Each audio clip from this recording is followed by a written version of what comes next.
এখন আমি যে কবিতাটি আবৃত্তি করতে যাচ্ছি, কবিতাটির নাম ছিন্নমুকুল। লিখেছেন সত্যেন্দ্রনাথ দত্ত। সবচেয়ে যে ছোট্ট পিঁড়িখানি, সেইখানি আর কেউ রাখে না পেতে।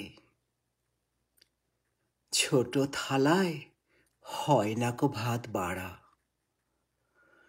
জল ভরে না ছোট্ট গ্যালাসেতে। বাড়ির মধ্যে সবচেয়ে যে ছোট, খাবার বেলায় কেউ ডাকে না তাকে।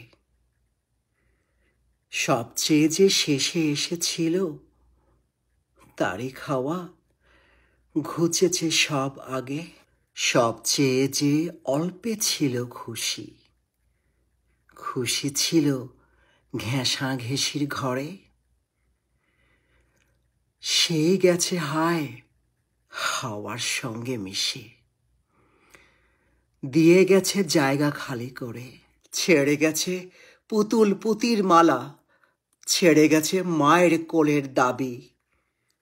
ভয় তরাসে ছিল যে সবচেয়ে, সেই খুলেছে আঁধার ঘরের চাবি। হারিয়ে গেছে, হারিয়ে গেছে ওরে, হারিয়ে গেছে বল বলা সেই বাঁশি। হারিয়ে গেছে কচি সেই মুখখানি, দুধে ধোয়া কচি দাঁতের হাসি। আঁচল খুলে হঠাৎ স্রোতের জলে ভেসে গেছে শিউলি ফুলের রাশি। ঢুকেছে হায় শ্মশান ঘরের মাঝে, ঘর ছেড়ে তাই হৃদয় শ্মশানবাসী। সবচেয়ে যে ছোট কাপড়গুলি, সেগুলি কেউ দেয় না মেলে ছাদে। যে শয্যাটি সবার চেয়ে ছোট, আজকে সেটি শূন্যে পড়ে কাঁদে।